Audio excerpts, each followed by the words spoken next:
Hi friends, welcome to exam theory. तो SSC constable GD 2019 में total आपके exam 54 shift में कराए गए थे, जिसके सारे मैथ के सॉल्यूशन आपको इस चैनल पर देखने को मिलेंगे। तो आज हम लोग इस वीडियो में 5 मार्च 2019 के शिफ्ट 3 के सारे मैथ के सॉल्यूशन इस वीडियो में देखने वाले हैं। तो वीडियो के अंत तक जरूर बने रहिएगा। तो अगर आप इस चैनल पर नए हैं तो हमारे चैनल को सब्सक्राइब जरूर कर ले। ये हमारा सोशल मीडिया प्लेटफॉर्म है, आप हमसे यहाँ भी जुड़ सकते हैं। इसके लिंक आपको इस वीडियो के डिस्क्रिप्शन बॉक्स में मिल जाएंगे। और इस वीडियो को अपने दोस्तों के साथ शेयर करना बिल्कुल भी नहीं भूलिएगा। ये जो है टोटल आपके एसएससी कांस्टेबल जीडी 2019 में आपके इतने शिफ्टों में एग्जाम कराए गए थे, जिसके 11 तारीख से लेकर के आपके 5/3/2019 की शिफ्ट 2 तक के सारे मैथ के सॉल्यूशन आपको इस चैनल पर करा दिए गए हैं। तो ये सारे वीडियो आप हमारे चैनल के प्लेलिस्ट में जाकर देख सकते हैं। तो आज हम लोग इस वीडियो में 5/3/2019 के शिफ्ट 3 के सारे मैथ के प्रश्नों के सॉल्यूशन इस वीडियो में देखने वाले हैं। तो चलिए बढ़ते आज के प्रश्नों की ओर। तो देखेंगे क्वेश्चन नंबर 1। यहां पर दिया गया क्वेश्चन में कि एक वर्ग ए का विकर्ण, एक वर्ग है जो कि उसका नाम ए दिया गया है, उसका विकर्ण कितना है a+b है।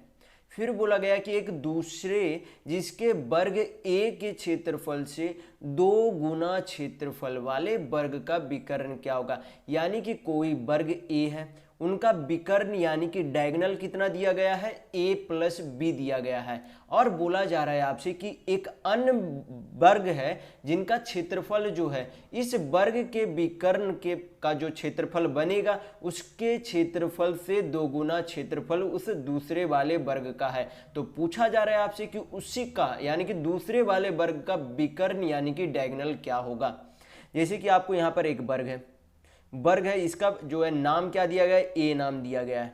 तो ए नाम दिया गया और इसका डायगोनल क्या दिया गया है, a+b दिया गया है। तो इस जो है वर्ग के क्षेत्रफल का जब क्षेत्रफल इस वर्ग के क्षेत्रफल को जब दुगुना किया जाएगा तो अन्य वर्ग के क्षेत्रफल के बराबर हो जाएगा। तो यहाँ पर जो है जब डायगोनल दिया हुआ है, जब किसी के वर्ग का डायगोनल यानी कि विकर्ण दिया हुआ है और आपसे एरिया निकालने के लिए पूछा जाए तो फॉर्मूला क्या होता है, डायगोनल का स्क्वायर यानी कि विकर्ण का स्क्वायर बटा 2 होता है। आपको हमेशा ध्यान रखना है कि किसी भी वर्ग का जब डायगोनल दिया हुआ रहे और आपसे एरिया निकालने के लिए बोला जाए तो क्या होता है, एरिया इक्वल टू होता है यानी कि क्षेत्रफल इक्वल टू होता है विकर्ण का स्क्वायर बटा 2 होता है। तो यहाँ पर जो है वर्ग ए वाले का विकर्ण यानी कि डायगोनल कितना दिया गया है a+b, तो इसका एरिया कितना हो जाएगा a+b का होल स्क्वायर बटा 2। ये आपका क्या हो जाएगा, वर्ग ए वाले का क्षेत्रफल हो जाएगा। तो यहां पर बोला गया जो अन्य वर्ग है उसके यानी कि इस वर्ग के क्षेत्रफल का 2 गुना क्षेत्रफल है। यानी कि ये जो क्षेत्रफल यानी कि वर्ग ए का क्षेत्रफल आया उसके 2 गुना क्या है, एक अन्य वर्ग का क्षेत्रफल है। तो उसका क्या पूछा जा रहा है, डायगोनल पूछा जा रहा है। तो डायगोनल पूछा जा रहा है तो डायगोनल निकालने का फॉर्मूला यहाँ पर जो है एरिया का फॉर्मूला भी क्या बताया गया है कि डायगोनल का स्क्वायर यानी कि विकर्ण का स्क्वायर बटा 2 होता है। यानी कि दूसरे वाले का डायगोनल को अगर हम लोग डी मान लेते हो तो d² बाई 2 क्या हो जाएगा, इन अन डायगोनल का क्या हो जाएगा, अन्य जो है वर्ग है उनके डायगोनल का स्क्वायर बटा 2 करेंगे तो क्या हो जाएगा, उस अन्य विकर्ण का क्या हो जाएगा, एरिया यानी कि क्षेत्रफल हो जाएगा। दोनों क्षेत्रफल यहाँ पे क्या हो जाएंगे, बराबर हो जाएंगे। तो यहाँ पर क्या करेंगे, इसे हल करेंगे तो आपका आंसर आ जाएगा। यहाँ पर से 2 से 2 आपका चला गया। यहाँ पर जो है क्रॉस मल्टीप्लिकेशन करेंगे तो आपका कितना आ जाएगा, 2 इंटू a+b का होल स्क्वायर बराबर क्या हो जाएगा, d² को जब इधर अंडर रूट भेजेंगे तो आपका कितना हो जाएगा, इधर √2 और a+b का जो होल स्क्वायर है अंडर रूट आने के बाद ये जब स्क्वायर यहाँ पर से स्क्वायर जब हम लोग यहाँ से हटाएंगे इधर टोटल क्या आ जाएगा, अंडर रूट आ जाएगा। अंडर रूट आएगा तो √2 तो यहाँ पर √2 आपका लिखा जाएगा और जो आपका a+b होल स्क्वायर वहाँ पर से क्या हो जाएगा, होल स्क्वायर हट जाएगा। यानी कि डायगोनल आपका कितना हो जाएगा दूसरे वाले वर्ग का, √2 इंटू a+b हो जाएगा। कितना हो जाएगा, √2 इंटू a+b होगा। यानी कि आपका ऑप्शन नंबर 3 बिल्कुल सही होगा। तो चलिए बढ़ते हैं नेक्स्ट क्वेश्चन की ओर। तो देखेंगे क्वेश्चन नंबर 2। यहां पर दिया गया क्वेश्चन में कि एक कक्षा में लड़कों और लड़कियों का औसत वजन क्रमशः 70 किलोग्राम और 60 किलोग्राम है, तो कक्षा में सभी छात्रों का औसत वजन क्या होगा, ये आपसे पूछा जा रहा है। तो यहाँ पर जो है लड़के का यानी कि बॉयज का औसत वजन कितना दिया गया है, 70 दिया गया है। और गर्ल यानी कि लड़की का औसत वजन यानी कि एवरेज वेट कितना दिया गया है, 60 किलोग्राम दिया गया है। लेकिन यहाँ पर ना तो लड़के की संख्या दी गई है ना ही लड़कियों की संख्या दी गई है। तो यहाँ पर जब तक किसी का निश्चित संख्या यानी कि लड़के और लड़कियों का निश्चित संख्या नहीं दी जाती है तब तक हम लोग कुल छात्रों का औसत वजन नहीं निकाल सकते हैं। जब तक लड़के और लड़कियों का एक निश्चित अंक यानी कि निश्चित संख्या नहीं दी जाती है कि लड़के इतने में है और लड़कियां जो है इतनी है टोटल, तब तक के लिए आप यहां पर औसत वजन कुल छात्रों का नहीं निकाल सकते। यानी कि यहां पर 2 का आंसर क्या हो जाएगा, ज्ञात नहीं किया जा सकता, यानी कि कैन नॉट बी डिटरमाइन। आपका ऑप्शन नंबर 2 बिल्कुल सही होगा। तो चलिए बढ़ते हैं नेक्स्ट क्वेश्चन की ओर। तो देखेंगे क्वेश्चन नंबर 3। यहां पर दिया गया क्वेश्चन में कि एक गांव में कोई एक विलेज में कुल जनसंख्या का 30% क्या है, अवयस्क है। फिर बोला गया कि 60% जो है अवयस्क जनसंख्या क्या है, शिक्षित है यानी कि एजुकेटेड है। फिर बोला गया कि 40% वयस्क जनसंख्या अशिक्षित है। फिर बोला गया कि कुल शिक्षित जनसंख्या टोटल कितना है, 6000 है।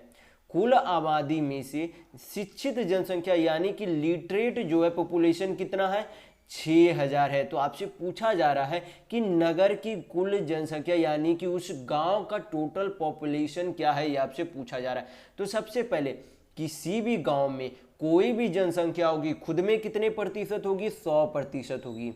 किसी गांव की जनसंख्या खुद में कितनी प्रतिशत होगी, 100% होगी। उनमें से 30% क्या है, अवयस्क है। उनमें से 30% आपका क्या है, अवयस्क है, यानी कि 30% आपका क्या हो गया, अवयस्क हो गया।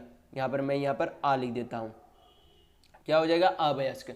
और अगर 30% कुल जो है जनसंख्या कितने प्रतिशत है, 100% है, और उसमें से 30% जो है क्या है, अवयस्क है। क्या है, 30% अवयस्क है। तो वयस्क लोग कितने होंगे, अगर 100 में से 30% अवयस्क है तो इसका मतलब 100 में से 30% अगर अवयस्क है तो 70% क्या है, वयस्क लोग है। 70% क्या है, वयस्क लोग है। फिर क्या बोला गया कि 60% अवयस्क जनसंख्या शिक्षित है, यानी कि ये जो अवयस्क 30% है उसका 60% यानी कि 30% का 60% जो है क्या है, शिक्षित है। 30% का 60% क्या है, शिक्षित यानी कि एजुकेट यानी कि लिटरेट है। तो 30% का 60% कितना हो जाएगा, तो 6 या 18 हो जाएगा। कितना हो जाएगा, 18 हो जाएगा। इस तरीके से निकाल सकते हैं, 30 इंटू 60% बोला तो 60/100 हो जाएगा। 1 0 1 0 1 0 1 0 यानी कि 2 0 चला गया, तो कितना आ गया, 6 या 18। यानी कि अवयस्क लोगों में से एजुकेट लोग जो है कितने प्रतिशत है, तो 18% है। कितने प्रतिशत है, 18% है।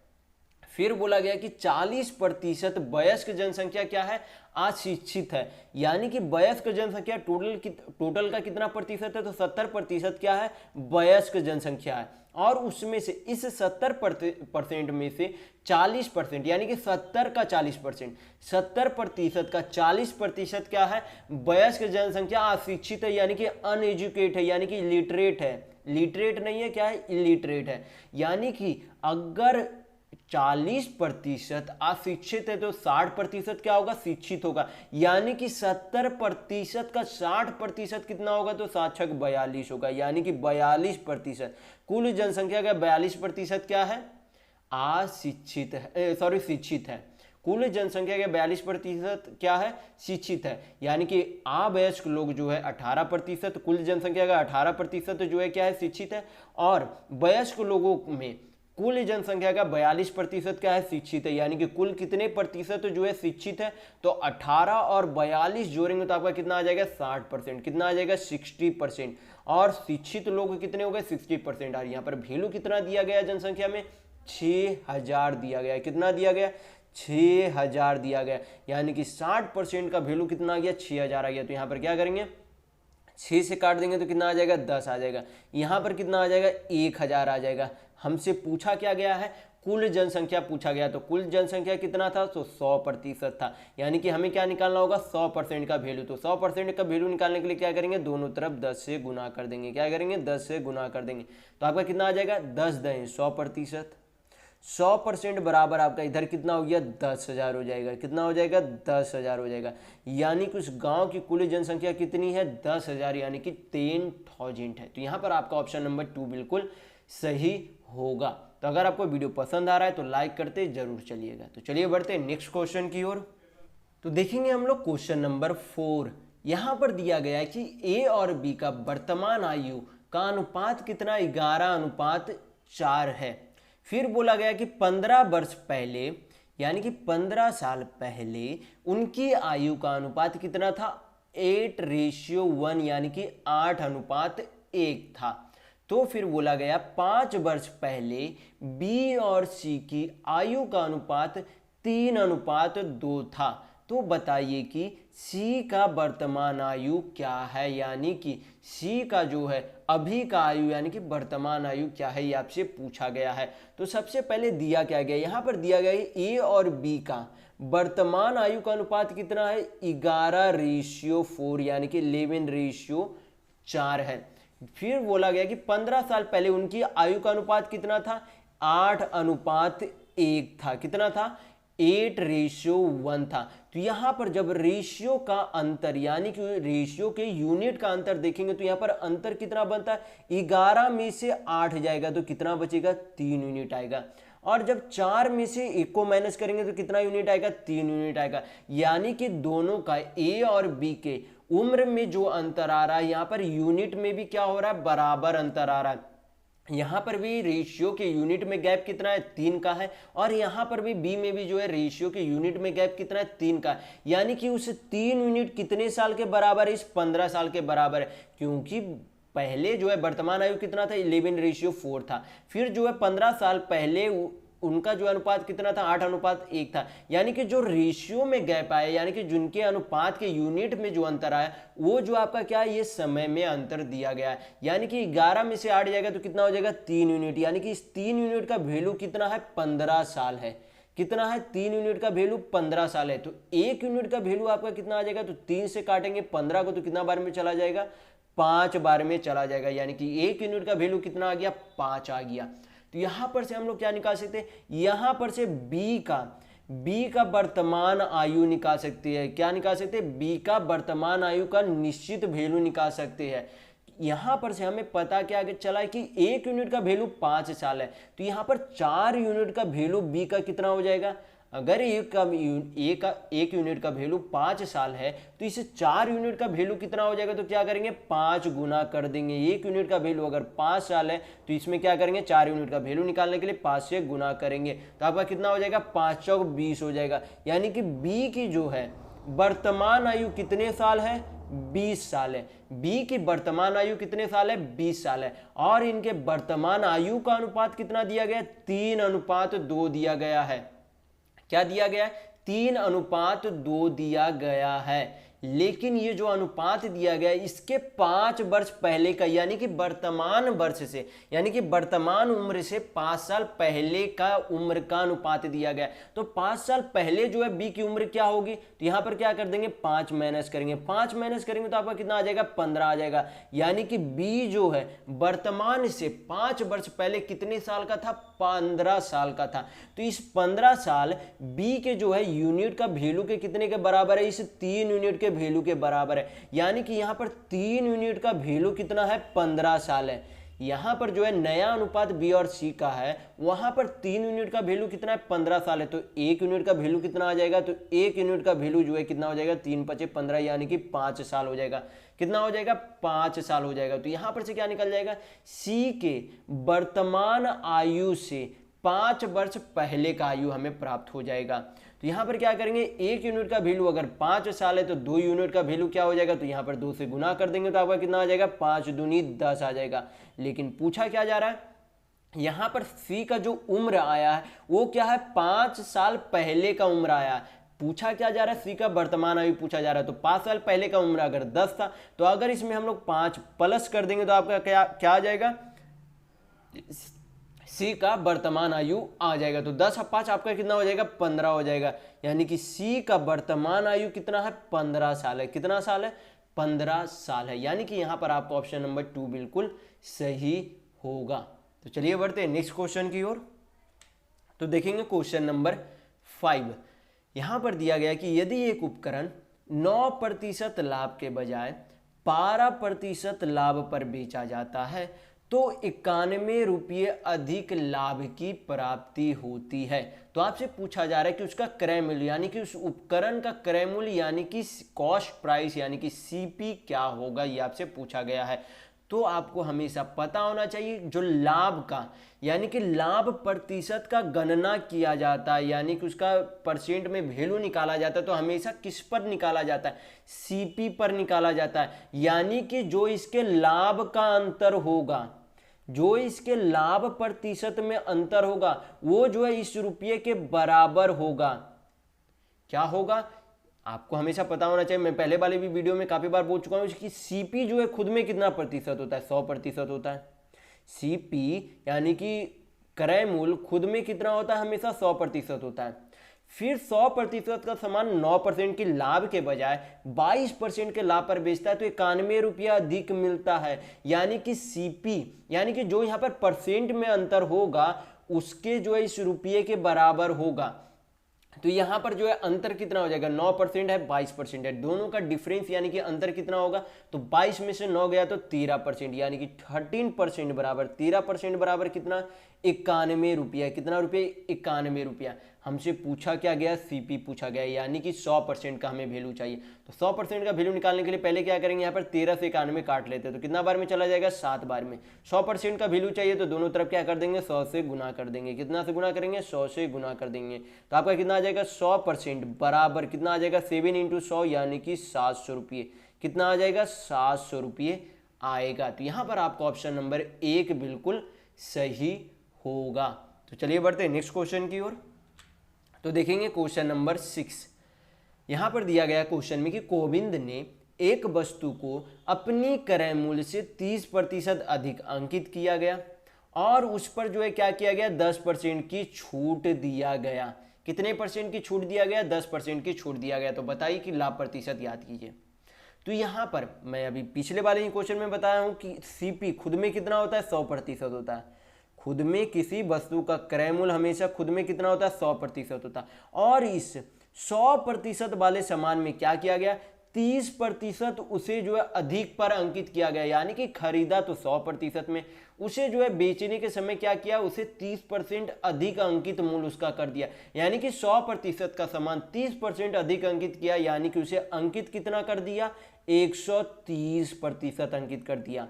100% का सामान 30% अधिक अंकित किया यानी कि कितने अंकित अधिक कर, यानी कि मार्क्ड प्राइस कितना कर दिया, 130% कर दिया। और इस 130% पे कितने का छूट दिया, तो 10% का छूट दिया। यानी कि 10% को जब फ्रैक्शन में चेंज करेंगे तो आपका कितना हो जाएगा, 1/10 हो जाएगा। मैं पहले वाले वीडियो में काफी बार बता चुका हूं परसेंट को फ्रैक्शन में किस तरीके से चेंज किया जाता है। जैसे कि 10% है, परसेंट हटाएंगे तो नीचे क्या आ जाएगा, 100 आ जाएगा। 1 शून्य चला गया यानी कि 10% को हम लोग 1/10 भी लिख सकते हैं। तो 10% को हम लोग ने क्या लिख लिया, 1/10 लिख लिया। यानी कि 10 का सामान पर 1 यूनिट का क्या मिल रहा है, डिस्काउंट यानी कि छूट मिल रहा है। यानी कि 10 का कोई सामान जो है कितने में मिल रहा है, 9 में मिल रहा है। यानी कि 1 यूनिट का क्या हो रहा है, छूट हो रहा है। यानी कि 130% का कोई मार्क्ड प्राइस सामान था, उसमें 10 यूनिट के सामान पर 1 यूनिट का छूट पर 9 यूनिट में उसे बेच दिया गया है। तो इसे कैलकुलेट करेंगे तो आपका क्या निकल जाएगा, एसपी यानी कि सेलिंग प्राइस निकल जाएगा। यानी कि विक्रय मूल्य निकलेगा कि उसे जो है कितना परसेंट में बेचा गया। यहाँ से सुनना चला गया, 13 नमा आपका कितना हो जाएगा, 117%। कितना हो जाएगा, 117% हो जाएगा। यानी कि उसने खरीदा तो उसे 100% में, लेकिन बेच कितने में दिया, 17% में बेच दिया। 100% में सामान खरीदा और कितने में बेच दिया, 117% में बेच दिया। 100% का सामान कितने में बेचा, 117% में बेचा, यानी कि कितने प्रतिशत का लाभ हो रहा है, तो 17% का लाभ हो रहा है। कितने परसेंट का लाभ हो रहा है, तो 17% का लाभ हो रहा है, क्योंकि खरीदा उसने कितने में, 100% में, बेचा उसने कितने में, 117% में, यानी कि 17% का कुल मिलाकर उसे लाभ हुआ। तो यहां पर आपको ऑप्शन नंबर 4 बिल्कुल सही होगा। तो चलिए बढ़ते हैं नेक्स्ट क्वेश्चन की ओर। तो देखेंगे क्वेश्चन नंबर 7। यहां पर दिया गया क्वेश्चन में कि T1 और T2 के बीच की दूरी कितनी है, 400 किलोमीटर है। सुबह 8 बजे दो बस ए और बी ने क्रमशः T2 और T1 के लिए T1 और T2 के साथ क्या हुआ, प्रस्थान किया, यानी कि T2 जो है क्या था, यहाँ पर बस ए जो है T2 से T1 के लिए रवाना हुआ और बस बी जो है T1 से T2 के लिए रवाना हुआ। तो आपसे पूछा जा रहा है यहाँ पर कि यदि ए और बी की गति 30 किलोमीटर प्रति घंटा है और 70 किलोमीटर प्रति घंटा, यानी कि ए की गति 30 किलोमीटर प्रति घंटा और बी की गति 70 किलोमीटर प्रति घंटा है, तो ए तथा बी किस समय पर एक दूसरे से मिलेंगे। यानी कि मान लीजिए इधर है, दो रास्ता है, क्या है, इधर T1 है, इधर आपका क्या है, T2 है, इधर आपका T1 है, इधर T2 है। बस ए जो है, बस ए आपका इधर है और आपका बस बी इधर है, यानी कि बस ए जो है क्या हो रहा है, T2 से T1 की तरफ जा रहा है और बस बी जो है T1 से किधर जा रहा है, T2 की तरफ जा रहा है। तो पूछा जा रहा है कि आपस में वे एक दूसरे से कहां पे, यानी कि जब एक दूसरे के विपरीत दिशा में चलेंगे तो कहीं ना कहीं बीच पर तो कहीं एक दूसरे से दोनों ट्रेन मिलेंगे। तो वही पूछा जा रहा है आपसे कि कितने समय पर वे एक दूसरे से मिलेंगे। तो सबसे पहले इस प्रश्न को बनाने से पहले आपको पता होना चाहिए कि समय बराबर क्या होता है आपका, समय बराबर आपका होता है दूरी बटा चाल। क्या होता है, समय बराबर दूरी बटा चाल होता है, यानी कि टाइम बराबर क्या होता है, डिस्टेंस बाई स्पीड होता है। तो ये आप हमेशा ध्यान रखेंगे। तो यहाँ पर जो हमें निकालना क्या है, समय निकालना कि वे एक दूसरे से कितने घंटे बाद मिलेंगे, क्योंकि जब चलना शुरू करते हैं ट्रेन और ट्रेन भी दोनों 8 बजे चलना शुरू करते हैं। तो अगर हम लोग समय निकाल लेते हैं कि कितने समय बाद वे एक दूसरे से मिलेंगे, तो हम लोग ये भी निकाल सकते हैं कि कितने बजे जो है एक दूसरे से मिलेंगे। तो सबसे पहले हम लोग निकालेंगे कि कितने समय बाद जो एक दूसरे से मिलेंगे। तो समय निकालने के लिए क्या किया जाता है, दूरी बटा चाल। टोटल दूरी कितना है, इन दोनों के T1 और T2 के बीच की दूरी कितना है, तो 400 किलोमीटर दूरी, यानी कि दूरी कितना है, तो यहाँ पर 400 लिख देंगे।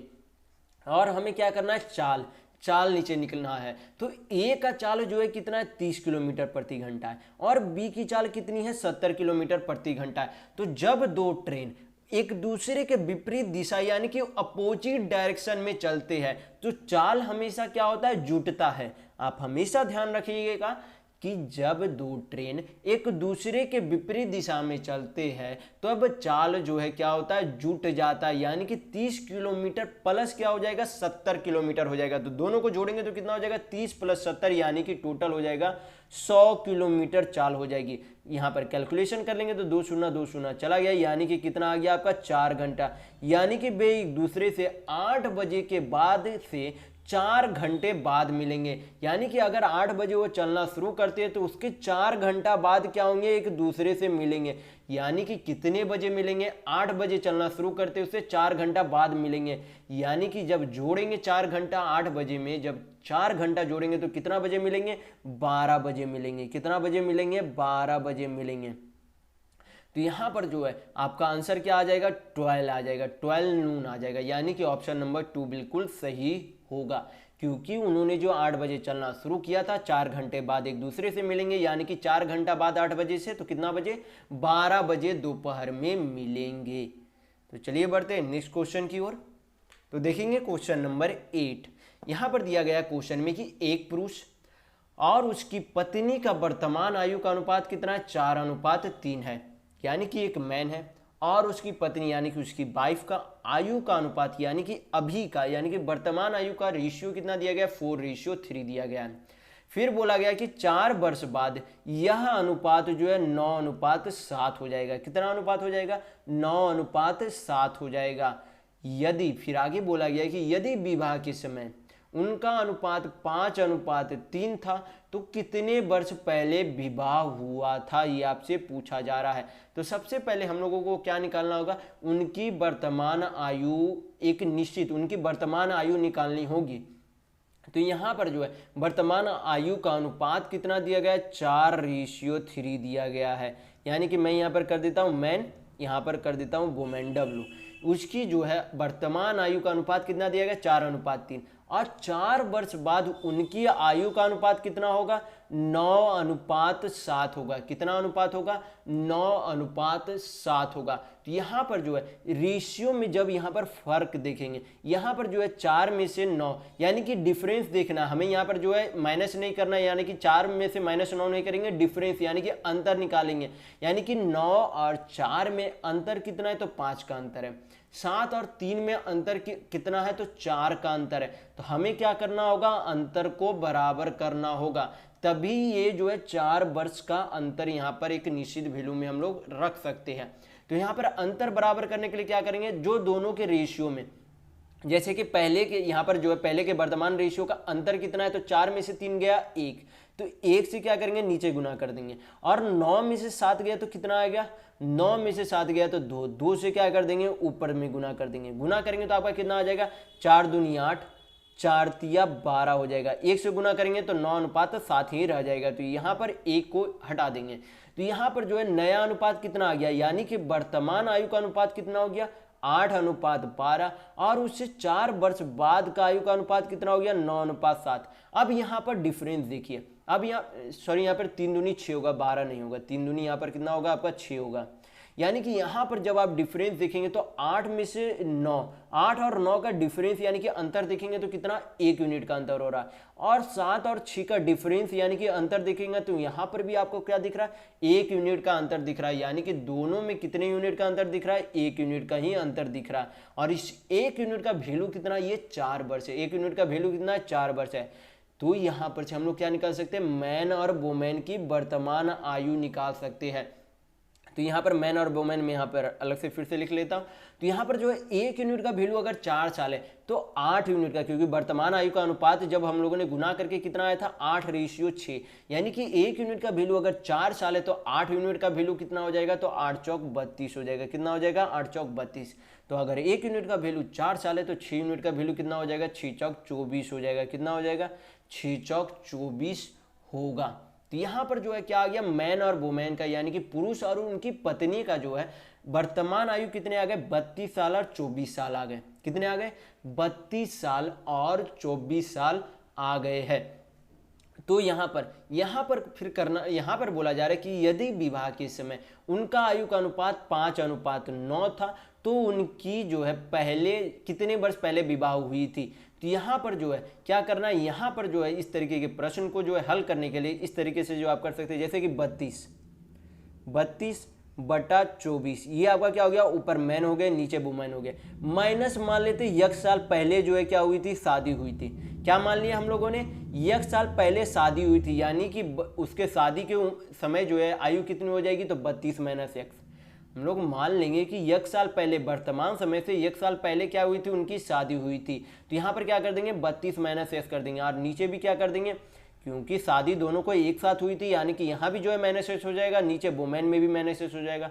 और उनका अनुपात कितना दिया गया, 5:3, यानी कि 5/3 लिख सकते हैं। क्रॉस मल्टीप्लिकेशन करेंगे तो आपका क्या आ जाएगा, यक्स का वैल्यू आ जाएगा। तो यहाँ पर क्या करेंगे, 32 दूनी 64 -3x बराबर आपका कितना हो जाएगा, 24×25 120 माइनस कितना हो जाएगा आपका, 5x हो जाएगा। इधर भेजेंगे 5x को इधर भेजेंगे तो आपका कितना आ जाएगा, 2x। कितना आ जाएगा आपका, 2x आ जाएगा। फिर यहाँ पर क्या करेंगे हम लोग, यहाँ पर आपका अंतर आ जाएगा, सॉरी यहाँ पर 32 से 3 से हमें गुना करना है। तो 32 दूनी 64 है, 32 3 आपका कितना हो जाएगा, 96 होगा। ये आपका कितना होगा, 96 होगा। तो यहाँ पर 2x आ गया। 5x को जब हम लोगों ने इधर भेजा तो कितना आ गया, 2x आ गया। और जब 96 को इधर भेजेंगे तो आपका कितना आ जाएगा, 24 आ जाएगा। यानी कि x बराबर आपका कितना आ जाएगा, 2 से 24 को काटेंगे कितना बार में चला जाएगा, 12 बार में। यानी कि x बराबर आपका कितना आ गया, 12 आ गया। यानी कि उन दोनों का विवाह वर्तमान समय से कितने वर्ष पहले हुआ था, तो 12 साल पहले हुआ था। यानी कि आपका ऑप्शन नंबर 4 बिल्कुल सही होगा। तो यहाँ पर हम लोगों ने किया क्या, सबसे पहले मैन और वोमेन यानी कि पुरुष और उनकी पत्नी का वर्तमान आयु निकाले हम लोगों ने। फिर उसके तरीके से इस इक्वेशन से बैठाकर हम लोगों ने क्या निकाल लिया कि उसके वर्तमान समय से कितने वर्ष पहले विवाह हुई थी। तो यहाँ पर से हम लोगों ने क्या निकाल लिया, 12 साल निकाल लिया। तो यहाँ पर आपका ऑप्शन नंबर 4 बिल्कुल सही हुआ है। तो चलिए बढ़ते हैं नेक्स्ट क्वेश्चन की ओर। तो देखेंगे क्वेश्चन नंबर 9। ये आपका क्या है, ग्राफ का क्वेश्चन है। किसका क्वेश्चन है, ग्राफ का क्वेश्चन है। यहाँ पर दिया गया है कि दिए गए वर्षों में 5 राज्यों की जनसंख्या 1000 में जो है दी गई, किसकी किसकी, ए की, बी की, सी की, डी की, ई की, सभी की जो है क्या दी गई है, 1000 में जनसंख्या दी गई है। कितनी में दी गई है, 1000 में जनसंख्या दी गई। तो हम लोग देखेंगे क्वेश्चन में आपसे पूछा क्या गया है। यहाँ पर क्वेश्चन में आपसे पूछा जा रहा है कि किस राज्य में 2006 से 2009 तक, किस राज्य में 2006 से 2009 तक जनसंख्या में अधिकतम प्रतिशत की वृद्धि हुई है। तो यहाँ पर जो है सबसे पहले 2006 से 2009 में पूछा जा रहा है। यहाँ पर 2000 सभी में देखेंगे, जैसे कि ए जो है राज्य है, बी सी डी ई राज्य है। तो यहाँ पर जो है 2006 में जैसे कि 135,000 जो है क्या हुआ, ये क्या हुआ आपके जनसंख्या में, जनसंख्या है 2006 में जो 135,000 क्या है जनसंख्या है ए राज्य की। और 2009 में जो है कितनी हो जाती है, 142 हो जाती है। यानी कि वृद्धि यहाँ पर कितने की हुई है, 135 से 142 हो जाती है। तो ए राज्य में जो है कितनी की वृद्धि हुई है, 7 की वृद्धि हुई है। कितने में, 135 में, कितने में, 135 में वृद्धि हुई है। परसेंट में बदलने के लिए क्या करेंगे, 100 से मल्टीप्लाई करेंगे। फिर उसी तरीके से बी में जो है कितनी की वृद्धि हुई है, तो बी में यहाँ पर 225 से कितना हो गया, 240 हो गया। यानी कि वृद्धि कितने की हुई, 15 की हुई। और जो है कितने में वृद्धि हुई, तो 225 में वृद्धि हुई है। फिर क्या करेंगे, सी राज्य में पहले था कितना, 2006 में 89 था, वृद्धि कितनी की हो गई, तो 4 मतलब 93 हो गया। 89 से कितना हो गया, 93 हो गया, यानी कि 4 की वृद्धि हो गई। फिर डी राज्य में जो है कितनी वृद्धि हो गई, पहले जो 170 था, अगले साल 10 की वृद्धि हो गई, यानी कि 180 हो गई। फिर ई में जो है कितनी थी, 110 थी पहले, वृद्धि कितनी की हो गई, 20 की वृद्धि हो गई। कितनी की वृद्धि हो गई, 20 की वृद्धि हो गई। यानी कि हमें जो है साफ दिख रहा है कि सबसे कम आबादी नीचे में जो है किस में है, सबसे कम आबादी जो है 2006 में किस में है, एक तो हमें यहाँ दिख रहा है, एक हमें यहाँ दिख रहा है। और जो अंतर सबसे अधिक किस में दिख रहा है, ई में दिख रहा है। तो जिसका आबादी बहुत कम है और उसका जो है वृद्धि सबसे अधिक हुई है, तो जब परसेंट में वैल्यू निकालेंगे तो सबसे अधिक प्रतिशत वृद्धि भी क्या होगी, उसी की होगी। यानी कि आपका आंसर यहाँ पर जब परसेंट में सभी को आप निकाल कर देख भी लेंगे तो आपका किसका आंसर आएगा, ई ही सही आंसर आएगा। क्योंकि यहाँ पर जो है पिछले वर्ष में यानी कि 2006 में जनसंख्या जो है इससे जो है ये तीनों से तो पक्का कम है, ए से भी कम है, बी से भी कम है, डी से भी जो है यहाँ जनसंख्या कम थी 2006 में। और वृद्धि जो हुई है सबसे अधिक इसमें हुई है, ई में हुई है। यानी कि यहाँ पर आपका ई बिल्कुल सही आंसर होगा। परसेंट में आप निकालना चाहे तो सभी का परसेंट में वैल्यू आप सभी में 100 गुना करके आप निकाल सकते हैं। आप चेक करेंगे तब भी आपका क्या आंसर आएगा, ई ही आंसर आएगा। तो यहाँ पर आपका ऑप्शन नंबर 2 बिल्कुल सही होगा। अगर आप पूरा बेसिक से बनाना चाहते हैं तो आप पूरा घर पर बैठ के ये परसेंटेज निकाल कर देख सकते हैं, आपका ई ही सही आंसर आएगा। तो चलिए बढ़ते हैं नेक्स्ट क्वेश्चन की ओर। तो देखेंगे क्वेश्चन नंबर 10।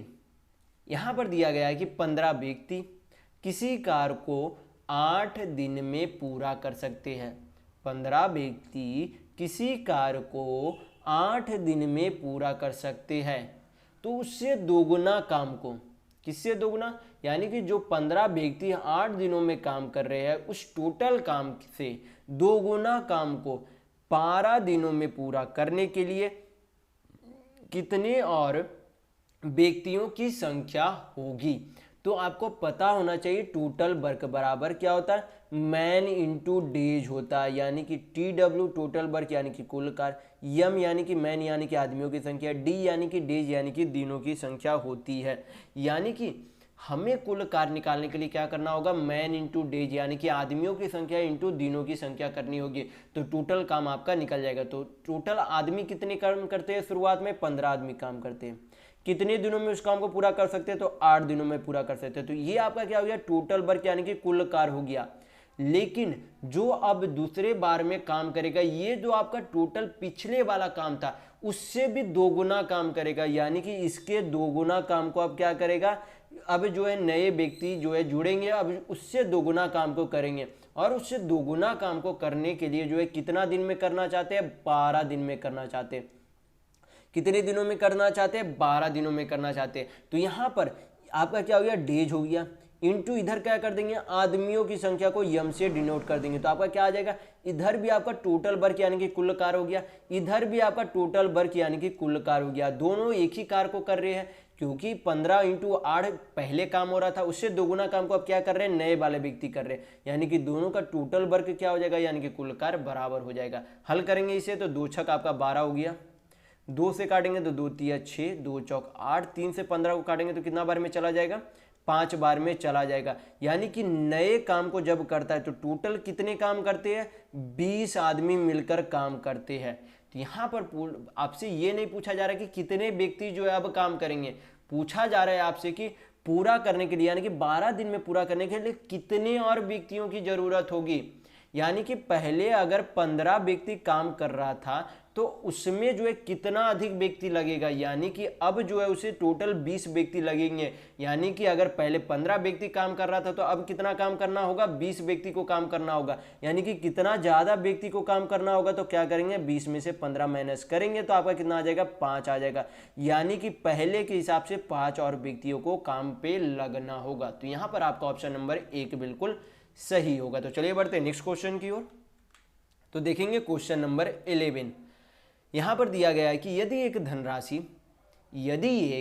धनराशि साधारण ब्याज पर निवेश किए जाने पर 12 वर्ष में दोगुना हो जाती है, कितने हो जाती है, 12 वर्ष में दोगुना हो जाती है, तो निवेश पे अनुमत ब्याज दर कितना है, ये आपसे पूछा जा रहा है। तो यहाँ पर जो है प्रिंसिपल यानी कि मूलधन को हम लोग क्या मान लेते हैं, पी मान लेते हैं। फिर बोला गया कि पी की कोई धनराशि जो है 12 वर्ष में क्या हो जाती है, दोगुना हो जाती है, यानी कि 2p हो जाती है। कितना हो जाती है, 2p हो जाती है। कितना हो जाती है, 2p हो जाती है। कितने समय में, यानी कि टाइम बराबर आपका क्या हो गया, 12 साल। यानी कि कोई धनराशि अगर p थी तो 12 सालों में कितना हो जाती है, 2p हो जाती है। तो प्रिंसिपल आपको मैं पहले वाले वीडियो में काफ़ी बार और इस वीडियो में ही बता चुका हूँ कि प्रिंसिपल यानी कि मूलधन खुद में हमेशा कितना प्रतिशत होता है, 100% होता है। तो 100% का कोई राशि दोगुना हो गया, यानी कि कितना हो गया, तो 200% हो गया। कितने परसेंट हो गया, तो 200% हो गया। यानी कि हमें क्या निकालना है कि एक साल में कितने के दर से ब्याज लग रहा था। तो यहाँ पर हम लोग कोई धनराशि 100% से 200% हो गया, यानी कि सिंपल इंटरेस्ट यानी कि साधारण ब्याज उसे जो है कितना लग गया, 100% जो है पहले था मूलधन, 200% हो गया। यानी कि ये सिंपल इंटरेस्ट यानी कि साधारण ब्याज निकालने का फार्मूला क्या होता है, अमाउंट माइनस प्रिंसिपल होता है। यानी कि मिश्र धन माइनस मूलधन होता है। तो मिश्र धन 200%, मूलधन 100%, यानी कि क्या करेंगे, 200% में से 100% को माइनस करेंगे तो आपका कितना आ जाएगा, 100% आ जाएगा। यानी कि कुल मिलाकर उसे 12 सालों में कितना प्रतिशत ब्याज मिला, 100% ब्याज मिला। हमें क्या निकालना है कि एक साल में कितना ब्याज मिलता है, प्रति वर्ष कितना ब्याज मिलते हैं। अगर 12 सालों में 100% का ब्याज मिला तो एक वर्ष का ब्याज निकालने के लिए क्या करेंगे, 12 से डिवाइड करेंगे तो आपका आंसर कितना, यहाँ पर कैलकुलेशन करेंगे तो आंसर कितना आ जाएगा, 25। यहाँ पर 4 से काटेंगे तो 4 तिया 12। पूर्णांक में आंसर है तो पूर्णांक में से चेंज करेंगे तो कितना हो जाएगा, 8.1/3% हो जाएगा। यानी कि प्रत्येक साल जो है कितना प्रतिशत साधारण ब्याज लगता है, 8.1/3 जो है प्रति वर्ष जो है साधारण ब्याज के हिसाब से 12 सालों में कोई भी राशि खुद की दोगुनी हो जाएगी। तो यहाँ पर आपका ऑप्शन नंबर 3 बिल्कुल सही होगा। तो चलिए बढ़ते हैं नेक्स्ट क्वेश्चन की ओर। तो देखेंगे क्वेश्चन नंबर 12। ये आपका सिंप्लीफिकेशन का क्वेश्चन है। इस सिंप्लीफिकेशन बनाने के लिए बॉडमास थ्योरम आपको हमेशा पता होना चाहिए। मैं पहले वाले वीडियो में काफ़ी बार बता चुका, तो मैं अब इस वीडियो में नहीं बताने वाला हूं। तो यहाँ पर जो है सबसे पहले क्या करेंगे, यहाँ पर सबसे पहले जो है यहाँ पर स्मॉल ब्रैकेट का हल करेंगे। क्या करेंगे हम लोग, सबसे पहले यहाँ पर स्मॉल ब्रैकेट का हल करेंगे। स्मॉल ब्रैकेट का हल करने के लिए सबसे पहले क्या करेंगे, भाग करेंगे, यानी कि 1 प्लस भाग, यानी कि 1 को क्या करेंगे 2 से भाग दे देंगे, यानी कि क्या हो जाएगा आपका 1/2 हो जाएगा, क्या हो जाएगा 1/2 हो जाएगा, यानी कि 1 + 1/2 होगा। जब जोड़ेंगे तो आपका कितना हो जाएगा 3/2 हो जाएगा, कितना हो जाएगा 3/2 हो जाएगा। यहाँ पर हम लोगों ने क्या किया, सबसे पहले बॉडमास थ्योरम के हिसाब से सिंप्लीफिकेशन में स्मॉल ब्रैकेट का हल किया जाता है, फिर स्मॉल ब्रैकेट में भी किसका हल करेंगे, भाग का हल करेंगे। भाग का हल करेंगे तो 1 को 2 से भाग करना, 1 को 2 से भाग करेंगे तो क्या लिख सकते हैं 1/2 लिख सकते हैं। फिर 1 + 1/2 करेंगे तो आपका कितना आ जाएगा 3/2 हो जाएगा। यानी कि इस छोटे वाले ब्रैकेट को हल करने पर हमारा कितना आया, यहाँ पर सिंप्लीफाई किया तो 3/2 आया। फिर यहाँ पर क्या करेंगे, यहाँ पर ब्रैकेट से निकलेगा तो क्या है 1/3/2 है। तो जब किसी संख्या को किसी फ्रैक्शन नंबर से भाग देते हैं तो तब उसे गुना में चेंज करने के लिए क्या हो जाती है, सामने वाली संख्या उल्टा हो जाती है। यानी कि हमें इस रूप में लिख सकते हैं कि 1 भाग को जब गुना में चेंज करेंगे तो सामने वाली संख्या 3/2 है, तो उसे हम लोग क्या लिख सकते हैं 2/3 लिख सकते हैं। यानी कि भाग देने पर आपका कितना आ जाएगा 2/3 आ जाएगा। यानी कि यहाँ तक हल करने पर कितना आ गया 2/3। उसमें अब क्या करना है, 1 जोड़ना है, तो 1 जोड़ने पर 2/3 में जब 1 जोड़ेंगे तो आपका कितना हो जाएगा 5/3 हो जाएगा, कितना हो जाएगा 5/3 हो जाएगा। तो यहाँ तक सारा हल किए तो हम लोगों का कितना आ गया आंसर 5/3 आ गया।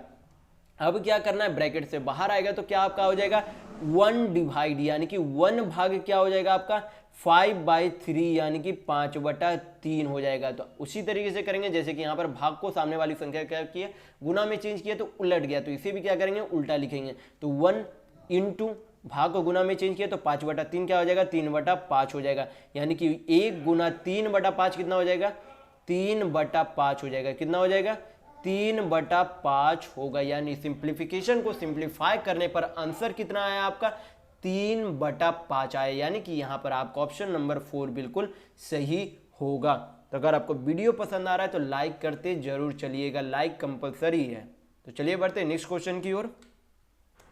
तो देखेंगे क्वेश्चन नंबर 13। यहाँ पर दिया गया क्वेश्चन में कि 20 छात्रों की एक कक्षा की औसत आयु कितनी है 20 वर्ष है। एक कोई कक्षा है जिनमें टोटल स्टूडेंट कितने हैं 20 है, यानी कि 20 है। उनका जो है औसत आयु यानी कि एवरेज एज कितना है 20 साल, यानी कि 20 ईयर है। फिर बोला गया कि यदि एक नया छात्र जिसकी आयु 20 वर्ष है कक्षा में सम्मिलित होता है, यानी कि कक्षा में शामिल होता है, तो कक्षा की नई औसत आयु यानी कि न्यू एवरेज एज क्या होगा, ये आपसे पूछा गया है। कि यहाँ पर एवरेज का मतलब क्या होता है औसत, औसत का मतलब क्या होता है यानी कि सभी छात्रों का औसत आयु, यानी कि सभी छात्रों का मिनिमम जो है क्या है 20 साल तो है ही है। यानी कि सभी छात्रों का जो है औसत निकालने पर हमें क्या पता चलता है कि सभी छात्र जो है क्या है 20-20 उम्र में उन्हें बांट दिया गया है। तो जब 20 उम्र वाले जब उनका औसत 20 है, जब पूरे कक्षा का औसत आयु 20 है और 20 के नए छात्र उसमें शामिल होगा, तब उनके औसत आयु में कोई भी परिवर्तन नहीं आएगा। जब किसी कक्षा का औसत आयु 20 वर्ष है और उसके जो नया छात्र भी आ रहा है उसका भी आयु 20 वर्ष है, तो पूरे औसत आयु में कोई भी फर्क नहीं पड़ेगा। यानी कि जो पहले एवरेज था अब भी एवरेज यानी कि औसत क्या होगा वही होगा, यानी कि सेम होगा। यानी कि पहले अगर औसत आयु 20 वर्ष थी तो आज भी 20 वर्ष ही होगी। यानी कि आपका ऑप्शन नंबर 4 बिल्कुल सही होगा। तो ये तो आपका हो गया बनाने का तरीका, लेकिन अगर आप इसे बेसिक से बनाना चाहते हैं तो आप देखिए इस तरीके से बना सकते हैं। हमें सबसे पहले क्या निकालना होगा, सबसे पहले हमें यह निकालना होगा कि सभी छात्रों का कुल आयु क्या है। सभी छात्रों का क्या चाहिए हमें, अब कुल आयु चाहिए। तो टोटल छात्र कितने हैं 20 छात्र हैं और उनका औसत आयु कितना है 20 वर्ष है। तो टोटल उम्र कितना हो जाएगा, टोटल स्टूडेंट 20, उनका औसत आयु 20, दोनों को गुना करेंगे तो क्या आ जाएगा उन 20 छात्रों का आयु का योग आ जाएगा। तो 20 × 20 आपका कितना हो जाएगा 400 हो जाएगा। ये तो हो गया उन 20 छात्रों का कुल आयु का योग हो गया। अब क्या हुआ 20 उम्र के एक नए छात्र शामिल हुए, तो क्या करेंगे इसमें 20 जोड़ देंगे तो क्या हो जाएगा उसके नए छात्र आने के बाद उनके आयु का टोटल योग आ जाएगा। तो 400 प्लस 20 तो कितना हो जाएगा आपका 420 हो जाएगा।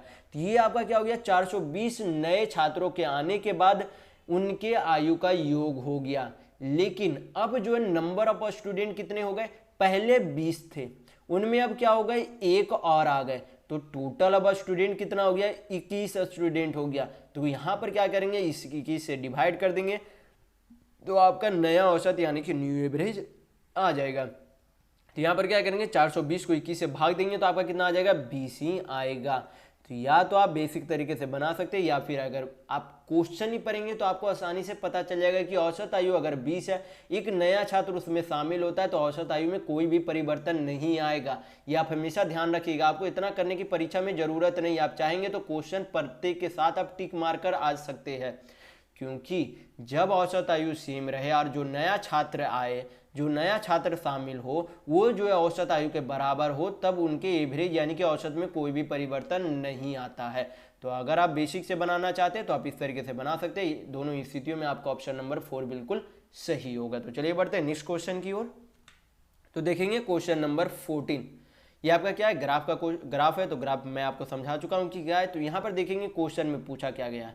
यहाँ पर क्वेश्चन में पूछा जा रहा है कि 2009 में सभी राज्यों की औसत जनसंख्या क्या थी। यहाँ पर क्या निकालेंगे, सभी का योग निकाल लेंगे तभी उनका औसत निकाल सकते हैं। तो 2009 में, किसमें, 2009 साल में जो है ए राज्य में कितने जो है जनसंख्या थी, तो 142,000 थी। कितनी थी, 142,000 थी। फिर जो है बी में कितने थे, 240 थे। सी में आपके कितने थे, 93 थे। फिर आपके डी में 180 थे और ई में आपके कितने थे, 130 थे। तो सभी को क्या करेंगे, यहाँ पर जोड़ लेंगे। 3 और 2 आपका 5 हो गया, 4 4 8, 9 8 17, 17 8 आपका हो गया 23, 23 4 4 8, 9 8 17, 17 और 8 25, 25 और 3 आपका कितना हो गया, 28 हो गया। 25 और 3 आपका कितना हो गया, 28। हाथ में 2, 2 1 3, 3 2 5, 2 7 हो गया। यानी कि टोटल जो है 2009 में टोटल जनसंख्या कितनी आ गई, 785,000 आ गई। लेकिन यहाँ पर पूछा क्या जा रहा है, यहाँ पर कुल योग नहीं पूछा जा रहा है, यहाँ पर आपसे औसत यानी कि एवरेज पूछा जा रहा है। यहाँ पर क्या करेंगे, एवरेज निकालने के लिए 5 से भाग दे देंगे, क्योंकि टोटल जो है राज्यों की संख्या कितनी है, 5 है। तो यहाँ पर क्या करेंगे, 5 से डिवाइड करेंगे तो आपका कितना आ जाएगा, 5 से काटेंगे तो आपका हो जाएगा यहाँ पर 15 5 75 यानी कि 15, 3 बचा तो 5 5 25 हो जाएगा। सॉरी 3 बचा तो 5 7 35 हो जाएगा। कितना हो जाएगा, 157 आएगा। कितना आएगा, 157,000 आएगा। यानी कि हमें क्या करना है, इसे 1000 में चेंज करना, तो 1000 से गुना कर देंगे तो आपका कितना आ जाएगा, 1,57,000 आएगा। कितना आएगा, 1,57,000 क्या है, 2009 में औसत जनसंख्या है सभी राज्यों का मिलाकर। तो यहाँ पर आंसर क्या होगा, 157,000 होगा, या फिर ये भी बोल सकते हैं 1,57,000 होगा। तो चलिए बढ़ते हैं नेक्स्ट क्वेश्चन की ओर। तो देखेंगे क्वेश्चन नंबर 15। तो यहां पर आपसे क्वेश्चन में पूछा जा रहा है कि एक दिए गए वृत्त की परिधि कितनी है, 176 सेंटीमीटर है। यानी कि कोई वृत्त है, उनका पेरीमीटर कितना दिया गया है, 176 यानी कि 176 सेंटीमीटर है। फिर बोला गया कि उस वर्ग का अनुमानित विकर्ण यानी कि उस वर्ग का यानी कि उस स्क्वायर का डायगोनल क्या होगा जिसकी भुजा दिए गए वृत्त की त्रिज्या की आधी है। यानी कि एक वृत्त है, उनका परिमाप यानी कि पेरीमीटर 176 सेंटीमीटर है, और एक वर्ग है, उसका विकर्ण यानी कि डायगोनल क्या है, डायगोनल जो है उस वृत्त की त्रिज्या की आधी है। क्या है, सॉरी उस मतलब कि उस वर्ग का अनुमानित विकर्ण क्या होगा, यानी कि डायगोनल आपसे पूछा जा रहा है और बोला जा रहा है कि उस वर्ग का भुजा जो है, उस वर्ग का भुजा जो है वृत्त की त्रिज्या की आधी है। तो सबसे पहले हमें निकालना क्या होगा, इस वृत्त का त्रिज्या यानी कि रेडियस निकालना होगा। तो किसी भी वृत्त यानी कि किसी भी सर्कल का पेरीमीटर यानी कि परिमाप का फॉर्मूला क्या होता है, 2πr होता है। क्या होता है, 2πr होता है। तो यहाँ पर क्या करेंगे, वैल्यू पुट करेंगे सारा, तो 2 × पाई को क्या लिख सकते हैं, 22/7 × r, टोटल पेरीमीटर यानी कि कुल परिमाप कितना दिया गया 176 सेंटीमीटर, तो यहाँ पर लिख देंगे 176। आपका यहाँ पर कैलकुलेट कर लेंगे, यहाँ पर तो 22 दूनी 44, 44 चौक आपका कितना हो जाएगा 176। आर बराबर आपका कितना आ गया 7 चौक 28 सेंटीमीटर क्या आ गई, इस वृत्त की त्रिज्या आ गई, क्या आ गई, इस वृत्त की त्रिज्या कितनी आ गई 28 सेंटीमीटर आ गई। लेकिन बोला गया कि इस त्रिज्या के आधी के बराबर, यानी कि वो जो है वर्ग, एक जो है वर्ग है उसकी जो है भुजा की लंबाई कितनी है, त्रिज्या के आधी है, यानी कि इस रेडियस यानी कि इस त्रिज्या का आधा कितना हो जाएगा 14 सेंटीमीटर हो जाएगा। और जो 14 सेंटीमीटर क्या है, इस वर्ग का भुजा है यानी कि साइड की लंबाई है। तो हमें अब क्या पता चल गई, इस वर्ग की भुजा की लंबाई पता चल गई। तो पूछा क्या जा रहा है, इसका डायगोनल यानी कि विकर्ण पूछा जा रहा है कि क्या होगा, क्या पूछा जा रहा है, इसका विकर्ण यानी कि डायगोनल क्या होगा। तो विकर्ण यानी कि डायगोनल, किसी भी वर्ग का विकर्ण निकालने का फॉर्मूला क्या होता है, √2 इंटू साइड होता है। ये आप हमेशा ध्यान रखेंगे, क्या होता है, किसी वर्ग के विकर्ण का फॉर्मूला क्या होता है, √2 इंटू साइड होता है। तो साइड यानी कि भुजा आपकी क्या आ गई 14 सेंटीमीटर आ गई, तो कितनी हो जाएगी √2 इंटू 14 हो जाएगा, कितना हो जाएगा 14 हो जाएगा। यहाँ पर क्या है, यहाँ पर जो है यहाँ पर इंटीजर में वैल्यू है, तो क्या करेंगे √2 को 14 से गुना कर देंगे, तो √2 का वैल्यू कितना होता है 1.414 होता है, कितना होता है 1.414 होता है। आप हमेशा ध्यान रखेंगे √3 और √2 का मान, √3 का होता है 1.732 और √2 का क्या होता है 1.414 होता है। तो क्या करेंगे 1.414 को 14 से गुना करेंगे, क्या करेंगे 14 से गुना करेंगे, तो आपका कितना आ जाएगा, यहाँ पर गुना करेंगे 14 चौक 56 5, 14 5 19, हाथ में एक 14 चौक 56 एक 14 चौक 56 एक 57 5, 14 5 कितना हो जाएगा 19 हो जाएगा, यानी कि आपका आंसर कितना आ रहा है 19.976 आ रहा है। तो यहाँ पर लगभग हम लोग बोल सकते हैं ये कितने सेंटीमीटर का है, तो 20 सेंटीमीटर का है, क्योंकि 19.5 या 6 है, 19.5 से ऊपर अगर आएगा तो उसे हम लोग 20 बोल सकते हैं, यानी कि 19.76 का वैल्यू हम लोग क्या बोल सकते हैं 20 सेंटीमीटर बोल सकते हैं। यानी कि इस वर्ग का विकर्ण की लंबाई कितनी है, तो 20 सेंटीमीटर है, कितने सेंटीमीटर है 20 सेंटीमीटर। तो यहाँ पर आपका ऑप्शन नंबर 2 बिल्कुल सही होगा। तो चलिए बढ़ते हैं नेक्स्ट क्वेश्चन की ओर। तो देखेंगे क्वेश्चन नंबर 16, ये आपका ग्राफ है, ग्राफ समझा चुका हूं मैं। तो देखेंगे क्वेश्चन में पूछा क्या गया। यहाँ पर क्वेश्चन में आपसे पूछा जा रहा है कि 2003 से 2018 में सी की जनसंख्या में लगभग कितने प्रतिशत की वृद्धि हुई है। तो सी राज्य है, सी जो है 2003 में इसकी आबादी जो है कितनी थी, तो 85,000 थी, कितनी थी 85,000 थी। फिर 2018 में जो है बढ़कर कितनी हो गई, 2018 में जो है सी राज्य की जनसंख्या कितनी हो गई, बढ़कर 110 हो गई, कितनी हो गई 110 हो गई। तो यहाँ पर वृद्धि यानी कि इंक्रीज जो है कितने का हुआ 85 से 110 हो गई, यानी कि वृद्धि कितनी की हुई है। तो यहाँ पर जो है वृद्धि कितने की हो गई 110 माइनस 85 करेंगे तो आपका कितना आ जाएगा 25 का, कितने की वृद्धि हुई है 25 की वृद्धि हुई है, कितने में 85 में, क्योंकि हमें तुलना किससे करना है 85 से तुलना करना, यानी कि 85 से 110 हो गई तो वृद्धि 25 हुई है, किससे जो है वृद्धि हुई है तो 85 में वृद्धि हुई है। परसेंट में चेंज इसे करना है तो क्या करेंगे 100 से मल्टीप्लाई करेंगे, हल करेंगे इसे तो आपका आंसर आ जाएगा। यहाँ पर काटेंगे तो 5 पचे 25, 17 पचे 85 हो जाएगा। 17 से जब भाग देंगे 500 को, 5 इंटू 100 करेंगे तो कितना हो जाएगा 500 बटा 17। तो 17 को जब 500 से भाग करेंगे, 500 को जब 17 से भाग करेंगे तो आपका कितना आ जाएगा, आपका आ जाएगा 17 दूनी 34, आपका बच गया 16 160, यानी कि 29 पॉइंट आपका कुछ आएगा, यानी कि आपका जो आंसर आएगा वो क्या रहेगा आपका 29% होगा, कितना होगा 29% होगा। लगभग जो आपका 29 पॉइंट कुछ आएगा तो आप उसे 29% बोल सकते हैं। तो यहाँ पर आपका ऑप्शन नंबर 3 बिल्कुल सही होगा। तो चलिए बढ़ते हैं नेक्स्ट क्वेश्चन की ओर। तो देखेंगे क्वेश्चन नंबर 17। यहाँ पर दिया गया है कि ए और बी एक कार्य को 15 दिन में पूरा कर सकते हैं, जबकि ए बी और सी उसे 10 दिन में पूरा कर सकते हैं। यानी कि कोई कार्य है जिसे ए और बी 15 दिन में पूरा कर सकते हैं, लेकिन उसी काम को ए बी और सी कितने दिनों में कर सकते हैं 10 दिनों में कर सकते हैं। तो आपसे पूछा जा रहा है कि सी अकेले कार्य को कितने समय में पूरा कर लेगा। तो मैं टाइम एंड वर्क में आपको काफ़ी बार बोल चुका हूँ कि टोटल वर्क बराबर क्या होता है, इफिशियंसी इनटू टाइम होता है, या फिर आप बोल सकते हैं टाइम बराबर टोटल वर्क बाई क्या हो जाता है, इफिशियंसी हो जाता है। यानी कि TW होता है आपका क्या हो जाता है, टोटल वर्क यानी कि कुल कार्य। ई से आपका इफिशियंसी यानी कि कार्य क्षमता होता है। टी से टाइम यानी कि समय होता है। तो यहाँ पर जो है सबसे पहले हम लोग क्या निकालेंगे, ए और बी की कार्य क्षमता निकालेंगे और ए बी और सी की कार्य क्षमता निकालेंगे। यहाँ पर जो है ए और बी जो है कितने दिनों में दोनों मिलकर जो है कितने दिनों में उस काम को पूरा करते हैं, 15 दिनों में पूरा करते हैं। और ए बी सी तीनों मिलकर, कौन कौन मिलकर, ए बी और सी तीनों मिलकर उसी काम को 10 दिन में पूरा करते हैं। तो यहाँ पर क्या करेंगे, 15 और 10 का एलसीएम यानी कि लघुत्तम ले लेंगे। तो 15 और 10 का एलसीएम कितना होगा, तो 30 होगा। 30 को क्या करेंगे, 15 से भाग दे देंगे तो कितना आएगा, 2 आएगा। और 30 को जब 10 से भाग देंगे तो आपका कितना आएगा, 3 आएगा। यानी कि ए और बी की कार्य क्षमता कितनी आ गई, 2 आ गई। और ए बी और सी की कार्य क्षमता कितनी आ गई, 3 आ गई।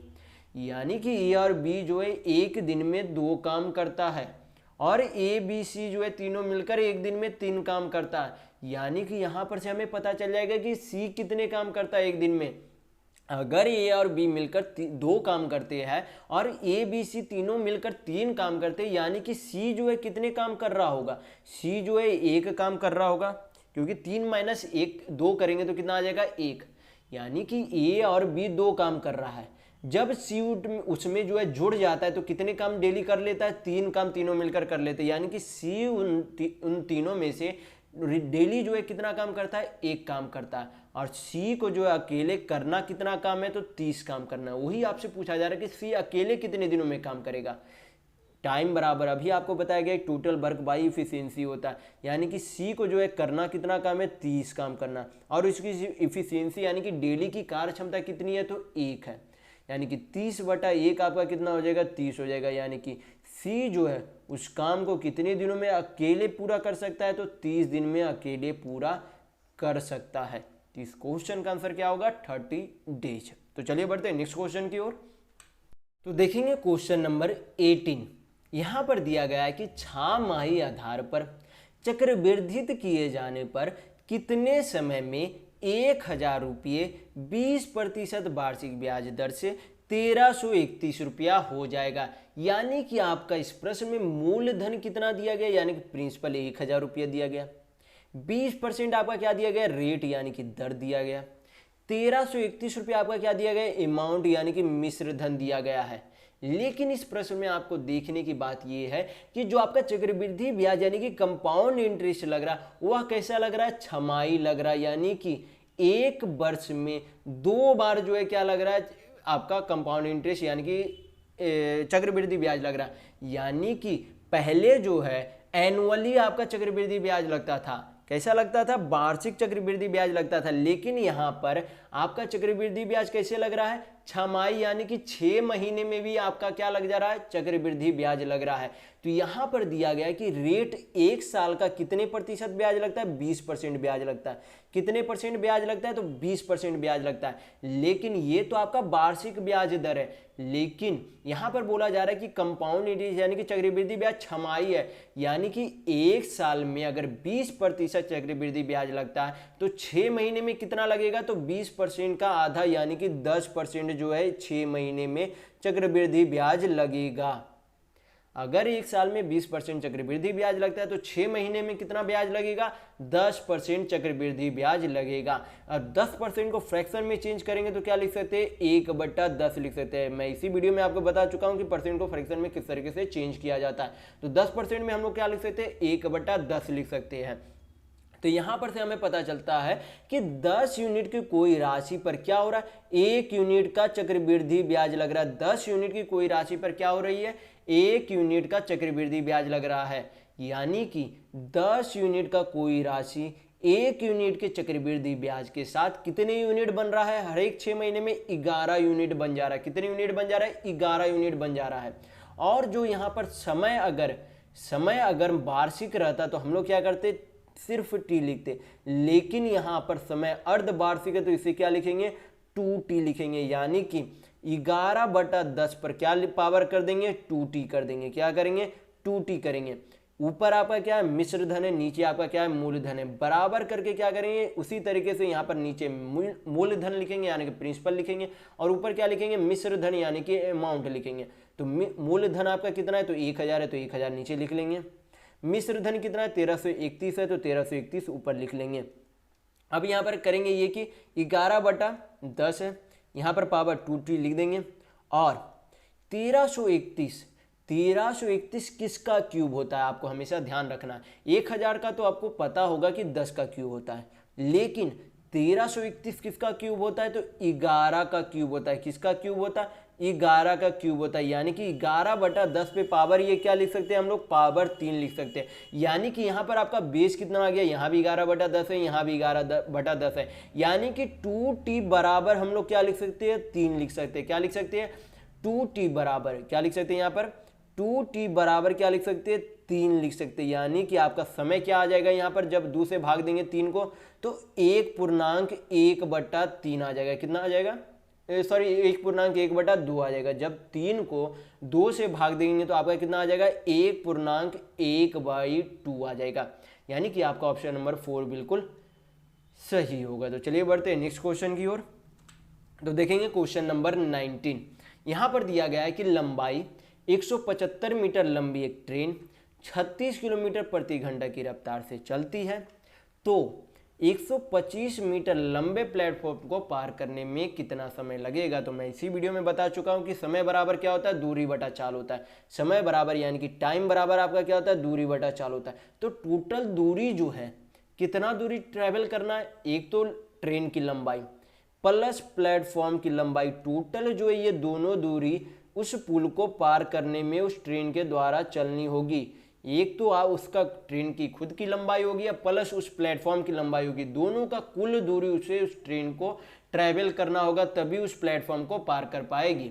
तो यहाँ पर जो है दोनों की दूरी का योग कितना हो गया, यानी कि ट्रेन की लंबाई प्लस प्लेटफॉर्म की लंबाई दोनों का योग कितना हो गया तो 300 मीटर हो गया। कितना हो गया 300 मीटर हो गया, यानी कि टोटल दूरी उसे कितना कवर करना है 300 मीटर। समय बराबर क्या बोला मैंने होता है दूरी बटा चाल होता है। समय बराबर क्या होता है दूरी बटा चाल होता है। दूरी तो 300 मीटर हो गई, लेकिन चाल नीचे क्या लिखेंगे, चाल यहाँ पर क्या दी गई है 36 किलोमीटर प्रति घंटा में दी गई है। कितनी दी गई है 36 किलोमीटर प्रति घंटा दी गई है, लेकिन यहाँ पर जो आपका डिस्टेंस यानी कि दूरी है वो किस में मीटर में है। और जो आपसे समय भी पूछा जा रहा है सारा किस में पूछा जा रहा है सेकेंड में, यहाँ पर सारा सेकेंड में समय पूछा जा रहा है। तो यहाँ पर आपकी चाल को क्या करनी होगी मीटर पर सेकेंड में, किलोमीटर प्रति घंटा से हमें किस में चेंज करना होगा मीटर पर सेकेंड में चेंज करना होगा। तो किलोमीटर प्रति घंटा के चाल को मीटर पर सेकेंड में चेंज करने के लिए किससे गुना करते हैं तो 5/18 से गुना करते हैं। किससे गुना करते हैं 5/18 से गुना करते हैं। तो यहाँ पर कैलकुलेट कर लेंगे, यहाँ पर तो 18 दूनी आपका कितना हो जाएगा 36 हो जाएगा, 5 दूनी कितना होता है 10 होता है, 10 से काटेंगे तो 1 शून्य आपका चला जाएगा, यानी कि समय आपका कितना आ गया 30 सेकेंड, यानी कि 30 सेकेंड आपका समय आ गया है। तो यहाँ पर आपका ऑप्शन नंबर 2 बिल्कुल सही होगा। तो चलिए बढ़ते हैं नेक्स्ट क्वेश्चन की ओर। तो देखेंगे क्वेश्चन नंबर 20। यहाँ पर दिया गया क्वेश्चन में कि एक व्यक्ति अपने 4 दोस्तों ए बी सी और डी के बीच कुछ कल में 1/3 रेशियो, 1/4 रेशियो, 1/5 रेशियो, 1/6 के अनुपात में वितरित किया गया है।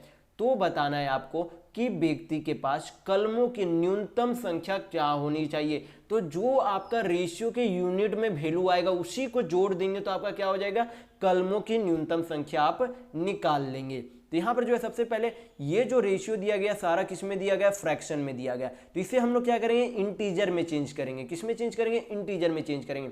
जैसे कि कितना दिया गया 1/3 दिया गया, फिर कितना दिया गया 1/4 दिया गया, फिर कितना दिया गया 1/5 दिया गया, फिर आपका दिया गया 1/6 दिया गया। तो इसे इंटीजर में चेंज करने के लिए क्या करेंगे जो आपका सारा नीचे वाला अंक है, जैसे कि नीचे सारा अंक कितना है 3 है, 4 है, 5 है, 6 है, उन सारे संख्याओं का क्या ले लेंगे, एलसीएम ले लेंगे, यानी कि लघुत्तम ले लेंगे।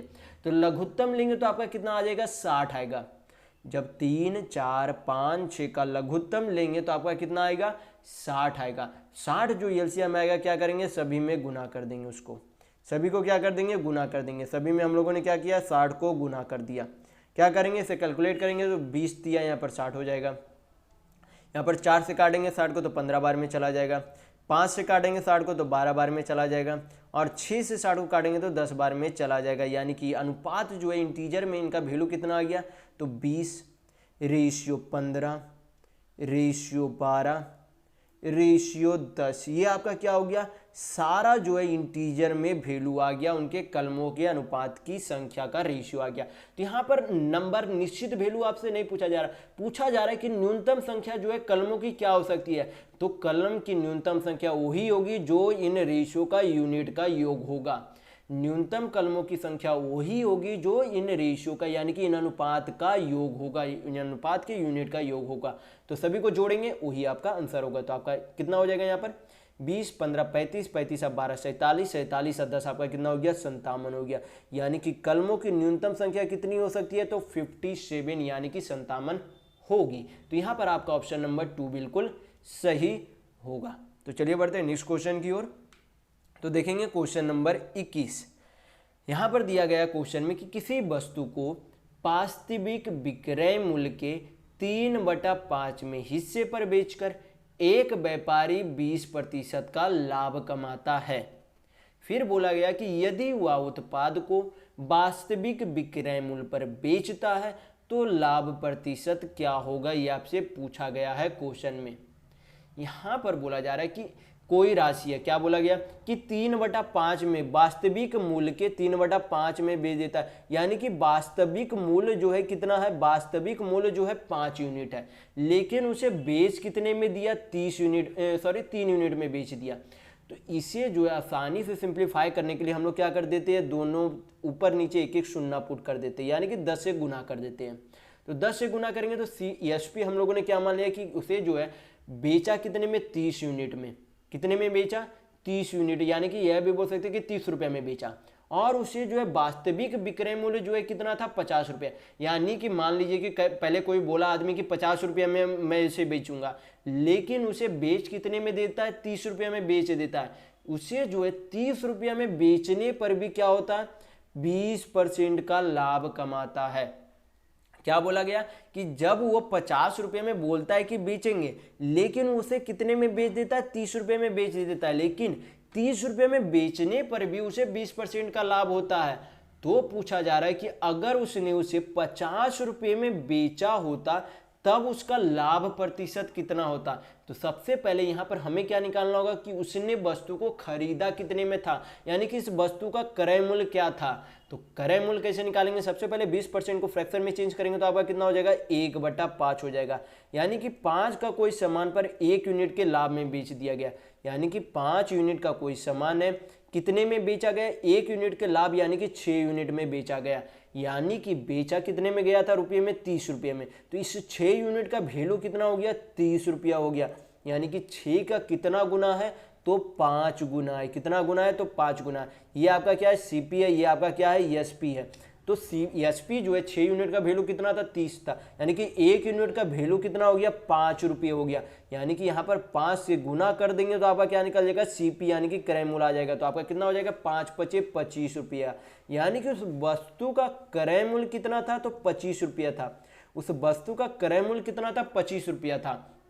तो आपसे पूछा जा रहा है कि अगर उसने उस वस्तु को 30 की जगह जितना उसने सोचा था, यानी कि उसे अगर 50 रुपये में बेच देता तो उसका लाभ प्रतिशत कितना होता। यानी कि 25 का कोई सामान है तो 50 रुपये में बेच देता तो लाभ कितने का होता। तो लाभ रुपये में कितना हो रहा, 25 यूनिट में खरीदा था, 50 में बेचा, यानी कि 25 का लाभ हो रहा है। हमें हमेशा लाभ प्रतिशत या फिर हानि प्रतिशत किस पे जो है निकालना होता है, CP पर निकालना होता है, यानी कि क्रय मूल्य पर। तो नीचे क्या लिखेंगे, क्रय मूल्य को लिखेंगे। परसेंट में हमें वैल्यू चाहिए तो क्या करेंगे, 100 से गुना कर देंगे, आपका आंसर आ जाएगा। 25 से 25 चला गया, यानी कि कुल मिलाकर अगर उसने उसे 50 रुपये में बेचा होता तो कितने का लाभ होता, 100%, यानी कि 100% का उसे लाभ होता। तो चलिए बढ़ते हैं नेक्स्ट क्वेश्चन की ओर। तो देखेंगे क्वेश्चन नंबर 22।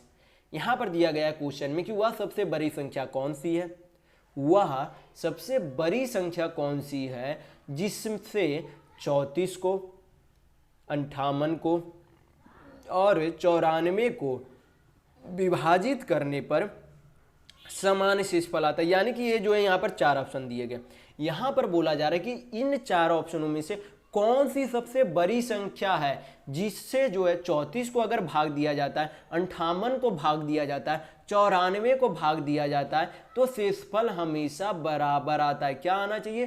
शेषफल यानी कि रिमाइंडर हमेशा बराबर आना चाहिए। तो इस तरीके के प्रश्न को आपको हमेशा ऑप्शन से बनाने में आसानी होती है। तो क्या करेंगे हम लोग? ऑप्शन से बनाएंगे। तो इन चारों ऑप्शन में से सबसे बड़ी संख्या कौन सी है? 12 है। तो सबसे पहले हम लोग शुरू किससे करेंगे? सबसे बड़ी वाली संख्या से शुरू करेंगे, क्योंकि यहाँ पर बोला जा रहा है कि सबसे बड़ी संख्या कौन सी होगी।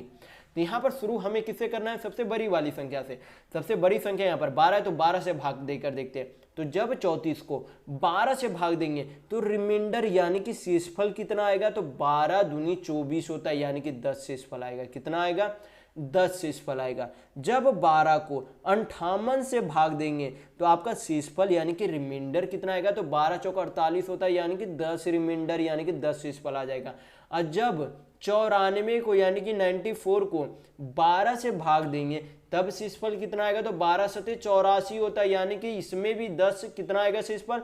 10 शेषफल आएगा। यानी कि इन चारों ऑप्शनों में सबसे बड़ी संख्या 12 दिख रही है। और जब भाग भी दिया जाता है तो शेषफल क्या आ रहा है?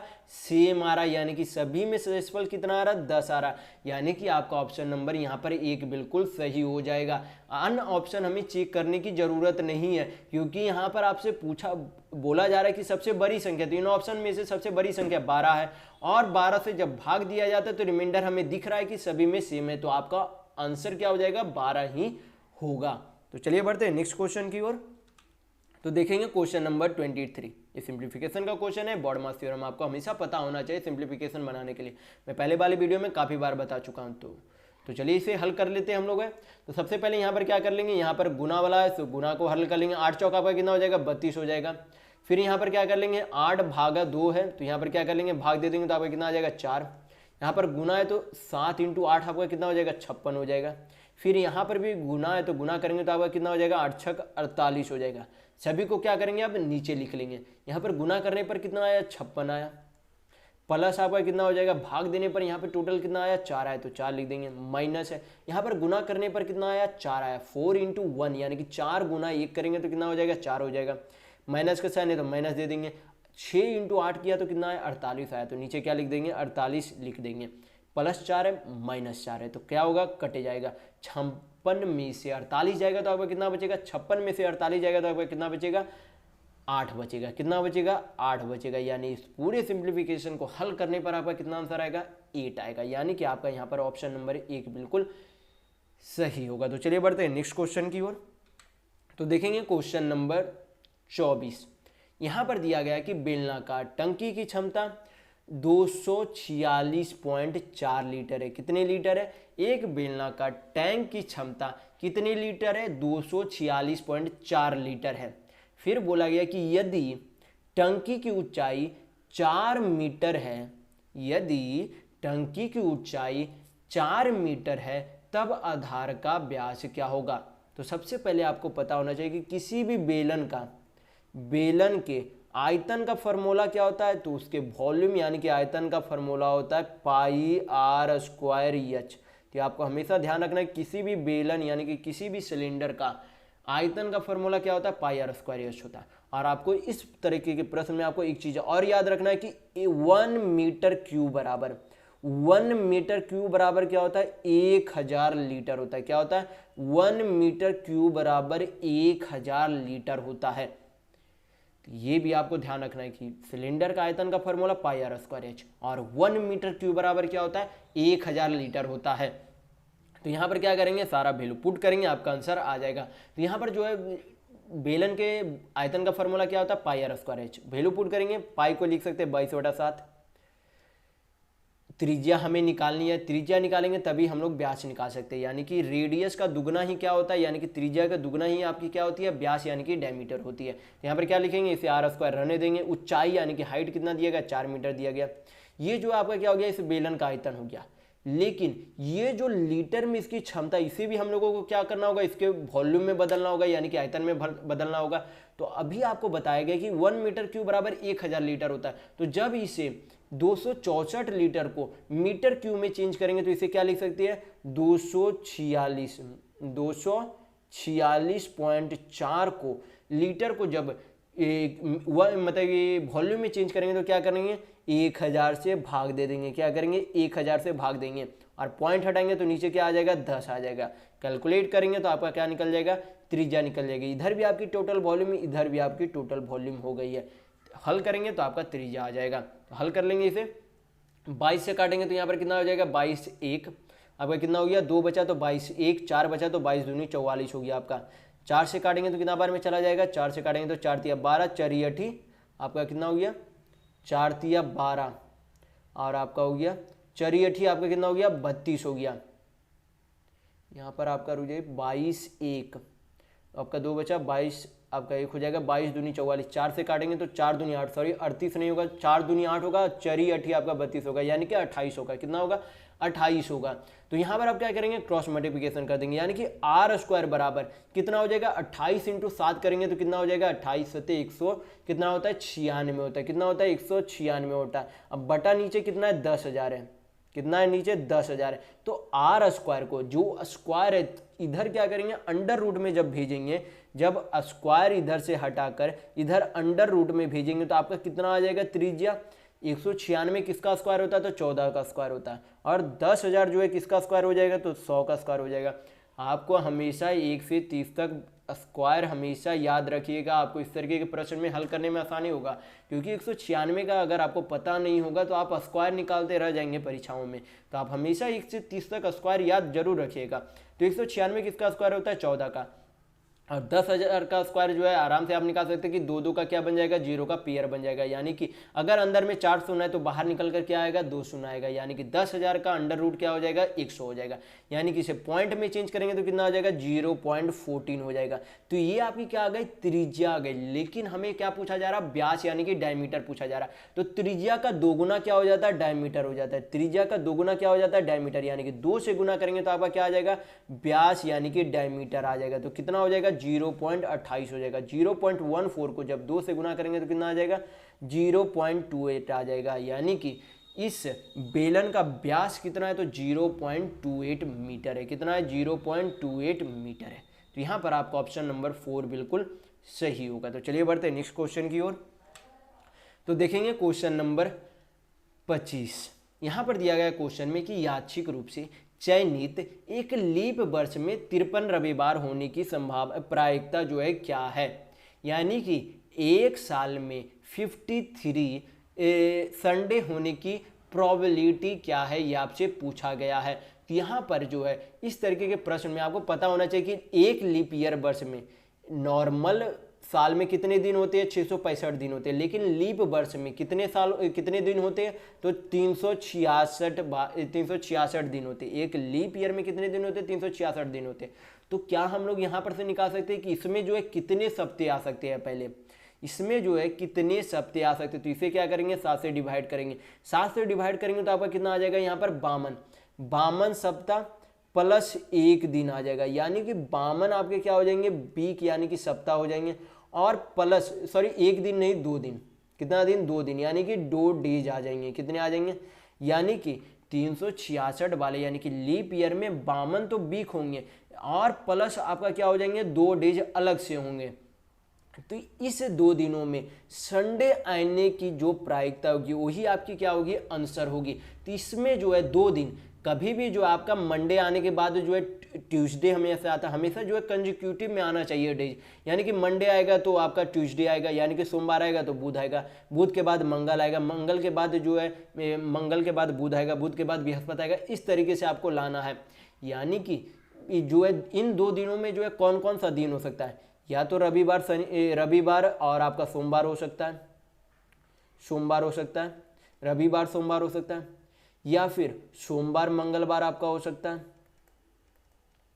या फिर मंगल और बुध आपका हो सकता है, या फिर बुध और बृहस्पति आपका हो सकता है, या फिर बृहस्पति और शनि आपका हो सकता है, या फिर आपकी शनि और क्या हो सकती है, रवि हो सकती है। यानी कि टोटल जो है इन 2 दिनों में संडे आने की प्रायिकता क्या है, तो इन 2 दिनों में संडे आने की प्रायिकता एक तो आपका यहाँ पर बन रहा है, यानी कि प्रोबेबिलिटी यहाँ पर बन रहा है, एक जो है आपका यहाँ पर बन रहा है, यानी कि इन 7 में से टोटल जो है कितने दिन रविवार आ सकते हैं, 2 दिन रविवार आ सकते हैं। टोटल कितने में से, तो टोटल 7 में से। यानी कि इस प्रश्न का आंसर कितना होगा, प्रायिकता क्या आएगी, 2/7 आएगी, यानी कि 2/7 आपका सही आंसर होगा। तो इस वीडियो में बस इतना ही। अगर आपको वीडियो पसंद आया तो लाइक जरूर कीजिएगा, नए हैं तो चैनल को सब्सक्राइब कर लीजिएगा। ये हमारा सोशल मीडिया प्लेटफॉर्म है, आप हमसे यहाँ भी जुड़ सकते हैं। इसके लिंक आपको इस वीडियो के डिस्क्रिप्शन बॉक्स में मिल जाएंगे। और इस वीडियो को अपने दोस्तों के साथ शेयर करना बिल्कुल भी नहीं भूलिएगा, ताकि उन्हें भी इस वीडियो से लाभ मिल सके। तो इस वीडियो में बस इतना ही, मिलते हैं अगले वीडियो में, तब तक के लिए धन्यवाद।